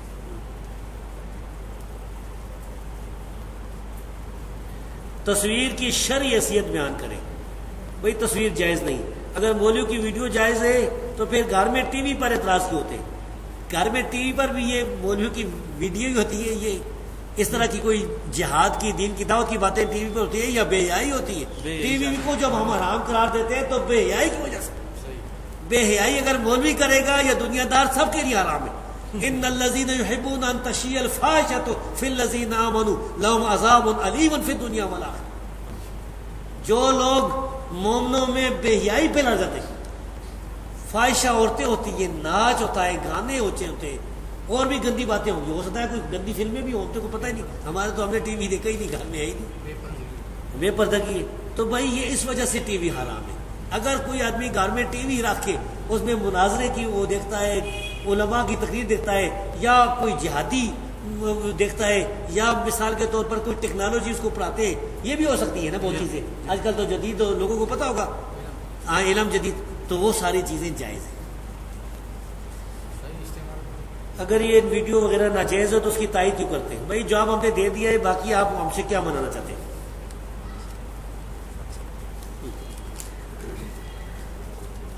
حدیث بیقی شریف الانبیاء یعنی احیاء رہ گیا فی قبور یصلون سے بعض لوگ انبیاء کی حیات ثابت کرتے ہیں، اس کی وضاحت فرمائی۔ ٹھیک ہے انبیاء زندہ ہیں لیکن ان کی حیات برزخی ہے، دنیاوی نہیں ہے، اس سے دنیاوی ثابت نہیں ہوتی۔ یہ حدیث اگر صحیح بھی ہوتی نا دنیاوی ثابت نہیں ہوتی۔ یہ حدیث جو ہے اس میں حجاج ایک راوی ہے، اب حجاج کون ہے یہ ثابت نہیں۔ ایک ضعیف روایت میں آتا ہے حجاج بن اسود ہے، اس کی بنیاد پر حافظ صاحب کو لگی غلطی، انہوں نے میزان ذرا میں حجاج بن اسود لکھ دیا، حجاج بن اسود لکھ دیا کہ یہ نکرہ یا مجہول ہے۔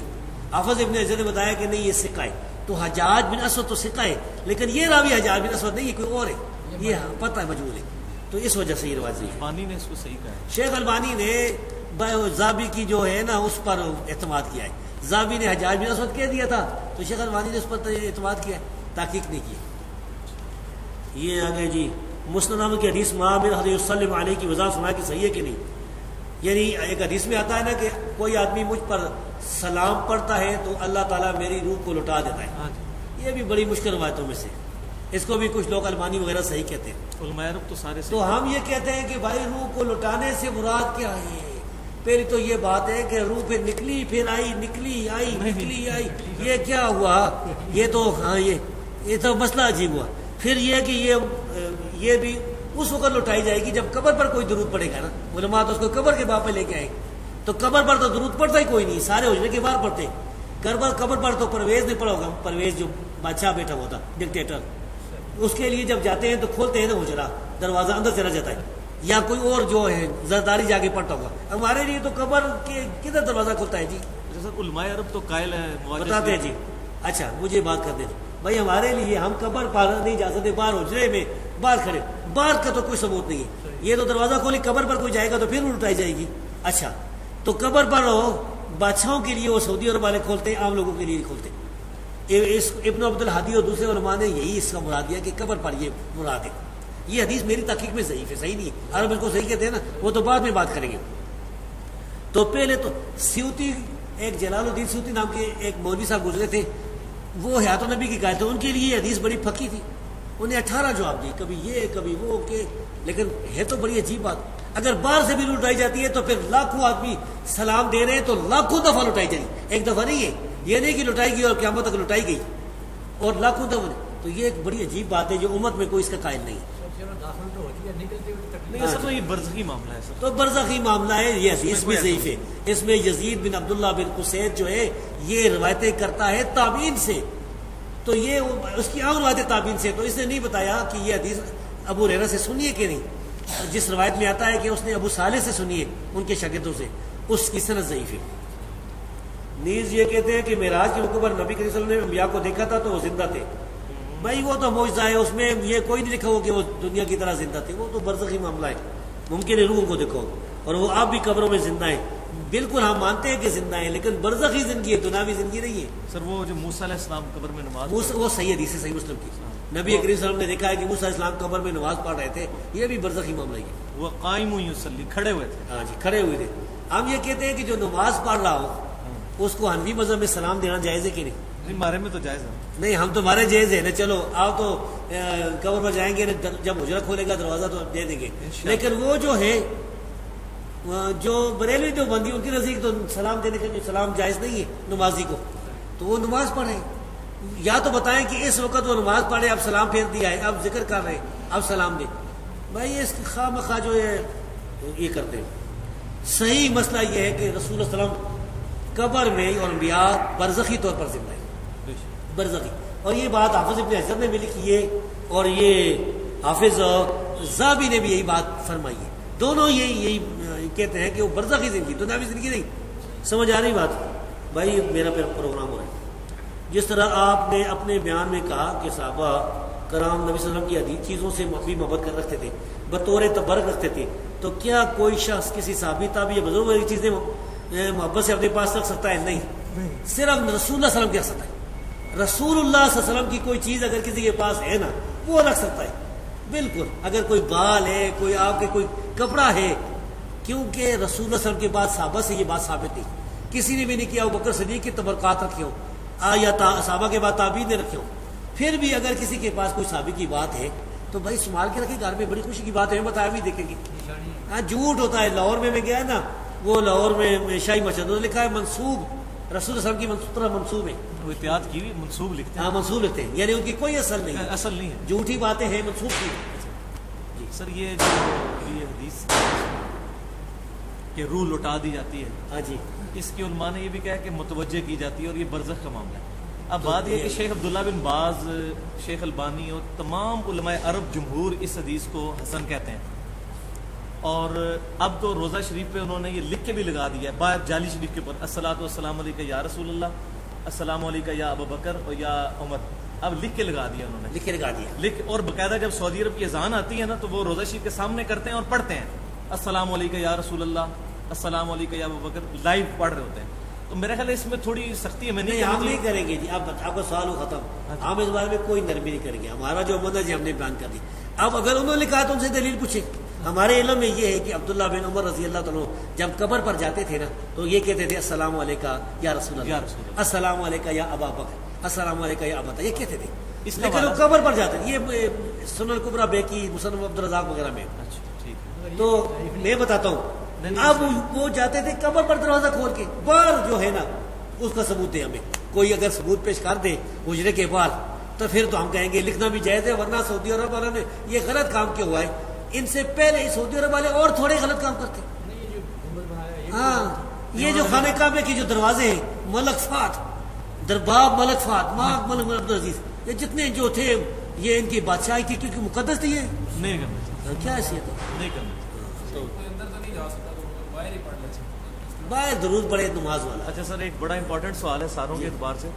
آج کل طاہر القادری صاحب دورہ صحیح بخاری اور مسلم کر رہے ہیں جی, اور یہ اس وقت بہت بڑا امتحان امت پہ آ پڑا ہے کہ وہ بخاری اور مسلم سے بدعقیدگیاں ثابت کر رہے ہیں اور ابھی تک اس کا کوئی پرٹیکولر جواب سامنے نہیں آ رہا. ابھی صحیح مسلم کی چوتھی نشست میں انہوں نے یہ بات کی, یہ بڑی امپورٹنٹ ہے. وہ یہ کہتے ہیں کہ اگر یہ 100 سال کا اگر عرصہ نکال دیا جائے, یہ 100 سال کا, اس سے پہلے جتنے انڈیا پاکستان کے لوگ ہیں, دیوبندی بریلوی, سب ایک عقیدے کے تھے. اور آج بھی صرف گلف کے لوگوں کو نکال کے جو عرب, ترکی, شام, لبنان, مصر, سب کے سب صوفیوں کا ماننے والے ہیں, یہ صرف 3-4% لوگ ہیں. اور یہ 100 سال کا فتنہ ہے. پیچھے مہاجر مکی کے وہی عقیدے ہیں کہ جو بریلویوں کے عقیدے ہیں, لہذا اختلاف ختم کیا جائے.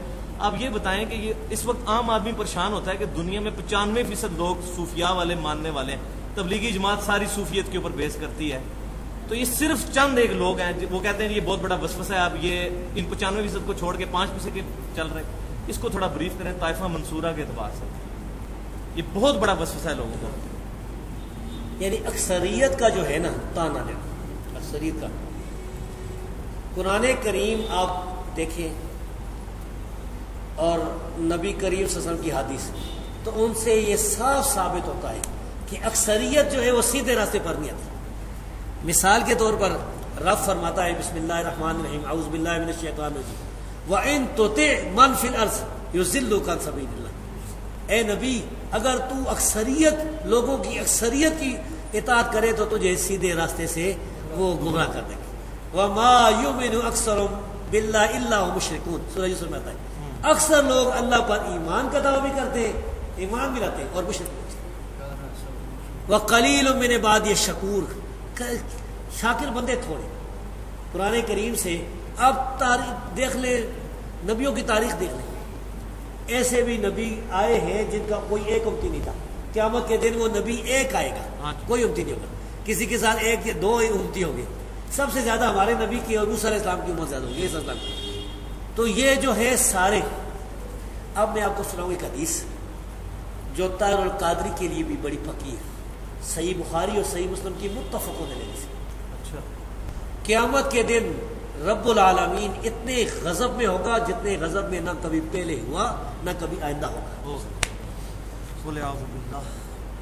اس دور سارے ڈرے ہوئے ہوں گے, انبیاء بھی ڈرے ہوں گے. اس دن رب فرمائے گا یا آدم اخرج باس النار, اے آدم یہ جو انسان کھڑے ہیں نا ساری مخلوق ہوگی, جن انسان سارے ہوں گے, اگلے پچھلے گورے کالے سب ہوں گے, مرد عورتیں سب ننگے کھڑے ہوں گے. رب فرمائے گا ان میں سے جہنمیوں کو علیحدہ کر دیں. آدم علیہ السلام پوچھیں گے وما باس النار, اے رب جہنمی کیا ہے, کتنے ہیں؟ رب فرمائے گا من کل الف 999 والعیاذ باللہ. ہر 1000 میں سے 999 جنمی.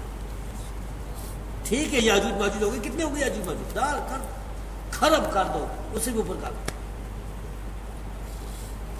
بھائیو یعنی قیامت کے دن 1000 میں سے صرف ایک آدمی جنت میں جائے گا. قیامت کے دن صحیح بخاری اور صحیح مسلم کی اس حدیث سے ثابت ہوا کہ 1000 میں سے صرف ایک آدمی جنت میں جائے گا. پھر اس طرح صحیح مسلم کی حدیث سے رسول اللہ صلی اللہ علیہ وسلم نے فرمایا کہ بدأ الاسلام غریبا, اسلام جو ہے وہ اجنبیوں میں آیا ہے, اوپروں میں آیا ہے, تھوڑے تھوڑے تھے, یعنی ایک دو ہر قبیلے میں سے ایک آدمی دو. سیعود غریبا, پھر اجنبی ہو جائے گا. فتوبى للغرباء, ان اجنبیوں کے لیے خوشخبری ہے جو اجنبی ہوں گے. بعض روایتوں میں آتا ہے کہ النزاع من القبائل, بعض میں آتا ہے یصلحون اذا فسد الناس, یہ شیخ البانی لائے اپنی صحیح میں کہ وہ اصلاح کریں گے، لوگ سارے فاسد ہو جائیں گے، بہت سی اس قسم کی ہے۔ تو خلاصہ یہ ہے کہ بھائی جو اہل حق ہیں وہ تھوڑے ہوتے ہیں۔ اب ہم یہ کہتے ہیں کہ طاہر القادری سے کہ چلو تم یہاں پنجاب میں زیادہ ہو، صوبہ سرحد میں تو دیوبندی زیادہ ہے، ہمارے علاقے میں دیوبندی زیادہ ہے، تو اکثریت کے پیچھے چلو، پھر بریلوی کس لیے بنے ہوئے؟ ایران میں شیعہ زیادہ ہے، ایران میں شیعہ زیادہ ہیں، بحیثیت مجموعی دیکھیں تو دنیا میں کافر زیادہ ہے۔ اس کے بعد آپ دیکھیں تو یعنی مختلف کسی علاقے میں دیوبندی زیادہ ہے، کسی میں بریلوی زیادہ ہے، دیوبندی بھی کم نہیں ہے اب، خاص طور پر مدرسوں وغیرہ کی وجہ سے بہت پھیل چکے ہیں یہ بہت۔ تو طاہر القادری کا یہ استدلال ہے۔ اب طاہر القادری کا یہ کہنا کہ 100 سال پہلے کوئی نہیں تھا، اگر اس کا یہ خیال ہے کہ 100 سال پہلے کوئی بھی دوسرا جو ہے وہ مذہب نہیں تھا، سارے بریلوی تھے، تو یہ جھوٹ ہے، کیونکہ کتاب و سنت پر عمل کرنے والے لوگ ہر دور میں رہے۔ شاہ ولی اللہ کے دور میں فاخر الہ آبادی کون تھے؟ الہ آباد سے جو آئے تھے، جنہوں نے فیضین کر کے نماز پڑھی تھی، اب جیسے رسالہ نجاتیہ لکھا ہے، میرے پاس فارسی میں رسالہ پڑھا ہوا ہے جس میں کہتا ہے تقلید حرام ہے۔ جب اس کو لوگ مارنا چاہتے تھے تو اس نے کہا کہ مجھے مارتے کیوں دہلی میں، اپنے کسی مولوی کے پاس لے جاؤ، لوگ لے گئے شاہ ولی اللہ کے پاس۔ شاہ ولی اللہ نے جب دیکھو سنا تو پتہ تھا بڑا عالم ہے، انہوں نے کہا ٹھیک ہے یہ بھی، وہ لوگ چلے گئے چھوڑ دیا۔ انہوں نے کہا شاہ ولی اللہ سے کہ آپ کب شروع کریں گے؟ شاہ نے کہا میں شروع کرتا تو آج تو نہ بچتا، لوگ مجھے بھی واپی کہتے ہیں۔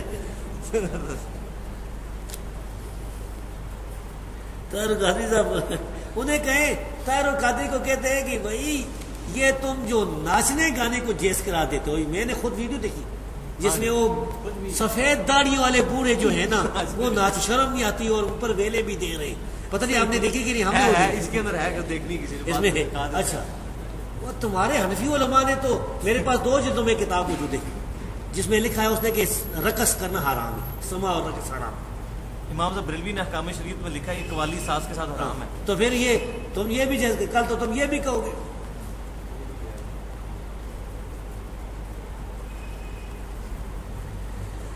یہ لکھا ہے جی ایک بھائی نے، ذرا سن لیں۔ حضرت عائشہ رضی اللہ عنہا نے جنگ جمل یا صفین میں فرمایا تھا کہ میں نے حضرت محمد صلی اللہ علیہ وسلم سے سنا تھا کہ مسلمانوں کے 2 گروہ میں لڑائی ہوگی اور دونوں کے شہداء جنتی ہوں گے۔ یہ حدیث مجھے کوئی پتہ نہیں ہے، یہ حوالہ بھائی پیش کریں گے۔ آپ کیسے کہہ سکتے ہیں کہ علی رضی اللہ عنہ اقرب الی الحق تھے؟ میں تو دلیل کی بنا دیتا ہوں، نبی پاک صلی اللہ علیہ وسلم فرمایا کہ میری امت میں اختلاف ہوگا، 2 گروہ بنیں گے، پھر ان میں سے ایک تیسری جماعت نکلے گی مارکہ خارجیوں کی، فرمایا اس سے وہ گروہ جنگ کرے گا جو اقرب الی الحق ہوگا، سبحان اللہ، اور اسے علی رضی اللہ عنہ جنگ کی تھی۔ بے شک۔ اور یہ میں جو کہتا ہوں یہ اہل سنت کا منہج ہے۔ اور دوسری یہ بتاؤں کہ اس بات کا حضرت عائشہ کو پتہ کیوں چلا؟ بھائی آپ نے جو عائشہ صدیقہ کے ساتھ بات منسوخ کی ہے یہ ثابت نہیں ہو، اگر ثابت بھی ہو تو آپ کا مسئلہ نہیں ثابت نہیں ہوتا۔ یہ ہم تو ہمارا یہ عقیدہ ہے دونوں شہداء جنتی ہے، اس میں تو کوئی ہمارے خلاف بات ہے ہی نہیں، وہ دونوں صحابہ تھے جنتی ہے اللہ کے فضل سے۔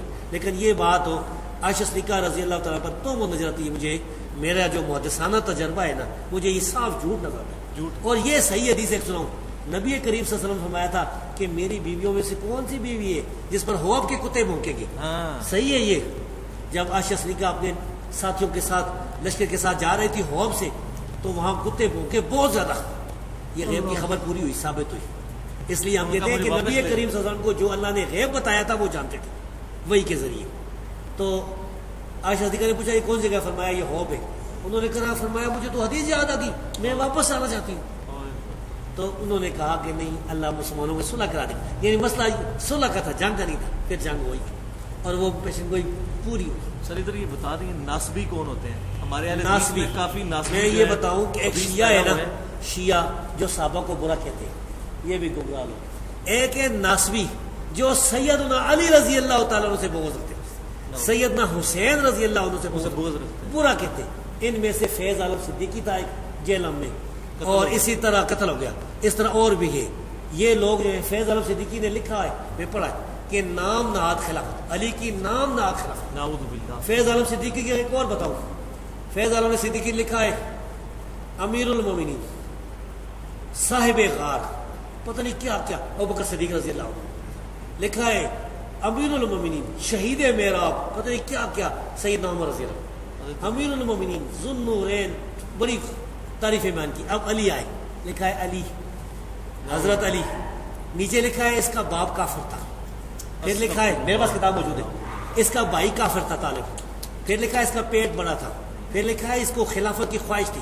پھر لکھا ہے اس کے دور میں 1 انچ بھی نہیں. یہ اس نے میرے خیال فیض عالم نہیں لکھا، یہ حکیم عبد الرحمن خلیق دونوں میں سے ایک لکھا. یہ دونوں ناسمی تھے. بہرحال وہ کتاب میرے پاس موجود ہے. فیض عالم تو قتل بھی ہو گیا. ہاں تو بہرحال یہ جو علی مولا علی، نبی پاک نے فرمایا کہ میں جس کا مولا اس کا علی مولا. یہ صحیح حدیث ہے. من کن تو مولا فعلی مولا. جو مولا علی سے جو مولا سے مراد مشرک کشا نہیں ہے بلکہ محبوب اور پیارا ہے. تو جو اس سے دشمنی رکھتا ہے، برا کہتا ہے، ناسمی ہے. یہ کچھ اہل حدیثوں دیوبندی میں گھسا ہے. بھائی ہم نہ ناسمی ہیں نہ شیعہ ہیں. ہم رسول اللہ صلی اللہ علیہ وسلم کے سارے صحابہ سے پیار کرتے ہیں، سارے تابعین سے. نہ امیر معاویہ رضی اللہ تعالیٰ کی گسائی کرتے ہیں. امیر معاویہ رضی اللہ تعالیٰ کو بھی کاتب وہی سمجھتے ہیں، جنتی سمجھتے ہیں، خال المومنین سمجھتے ہیں. اور ساتھ ہی سیدنا علی رضی اللہ تعالیٰ سے محبت کرتے ہیں. صحابہ کا جو جھگڑا ہوا اس میں خاموشی اختیار کرتے ہیں، سکوت کرتے ہیں. تابعین تبع تابعین اماموں سے محبت کرتے ہیں، کسی کی گستاخی نہیں کرتے. ہم نہ ناسبی ہیں نہ رافضی ہیں نہ یزیدی ہیں، ہم صرف سنی ہیں. صحیح. تکفیری کون لوگ ہیں؟ جو مسلمانوں کو کافر کرا دے، جو مسلمانوں کو کافر قرار دے وہ تکفیری ہے. صحیح ہے. جو کسی حکمران کو کافر کرتا ہے وہ تکفیری نہیں ہو سکتا. ممکن ہے حکمران اس نے اللہ کا قانون نافذ کیا، طاغوت بیٹھا ہوا ہو حکمران، لیکن آگے جو کہتا ہے کہ جو اس حکمران کو کافر نہیں قرار دیتا وہ بھی کافر، پھر جو اس کو نہیں کافر قرار دیتا وہ بھی کافر. سلسلہ یہ تکفیری لوگ ہیں. اور اس طرح کے تکفیری لوگ ہو یہاں پر موجود ہیں. سوات میں، وزیرستان میں، افغانستان میں اس قسم کے لوگ. ڈاکٹر عثمانی والے بھی تکفیری ہیں، ٹھیک ہے، وہ پارٹی بھی. جماعت المسلمین والے تکفیری ہیں. جماعت المسلمین والے میرے پاس ایک دفعہ آئے تھے نا، وہ کہتے ہیں آپ مسلم نہیں ہیں. میں نے کہا بھائی میں قرآن مانتا ہوں، حدیث مانتا ہوں، میں کسی جماعت کے ساتھ نہیں، میں نہ مرکزی امید حدیث کے ساتھ، نہ لشکر طیبہ، نہ کسی پارٹی کے ساتھ نہیں، کوئی بیعت نہیں کی، کوئی رکنیت نہیں، غیر جانبدار ہوں. حدیثیں بیان کرتا ہوں، تم کہتے ہو کہ حدیث بیان کرنے والا محدث ہوتا ہے، تم مجھے مانتے ہو. بتاؤ میں مسعود کی بیعت نہیں کرتا، مسلم ہوں کہ نہیں؟ نے کہا آپ مسلم نہیں. استغفر اللہ. پھر جب اٹھے نا تو اس طرح کہتا ہے، اس طرح اسلام. میں نے کہا دفعہ ہو پیچھے ہٹا ہاتھ کو، جب میں مسلم نہیں ہوں تو مجھے کیا سلام کرتا ہے؟ اچھا. بعد میں اس کو فتویٰ لگا رہے کسی دیوبندی بریلی بار بھی، تو انہوں نے مارا ٹانگے تو ان کو مار کے تھا. بس یہ بھائی کچھ اس میں ایسا ہے جو میرے پاس آنا پڑے گا. کوئی طاغوت کے مسائل بہت نازک ہیں. ایجنسی والے جو ہیں نا مجھ سے کچھ نہ کچھ فتویٰ نکالنا چاہتے ہیں کہ جلدی پوچھیں. جس پر قرضہ ہو وہ جہاد پر جا سکتا ہے. ہاں جہاد پر جا سکتا ہے بھائی. اگر اس پر قرضہ ہے تو قرضہ ادا کرے، مدرسے داخل ہوئے، بڑا جہاد ہے، وہ جا کے پڑھے، بہت بڑا جہاد ہے. جی جی ٹھیک ہے جی. آپ بھائیوں سے اجازت دیتا ہوں. اللہ تبارک و تعالیٰ کتاب و سنت پر آپ کو مجھے ثابت قدم رکھے. اللہ تعالیٰ اس مجلس کو ہمارے لیے جو ہے باعث اجر بنائے. باقول جزاکم اللہ خیر. اب مجھے پانی پلا دیں.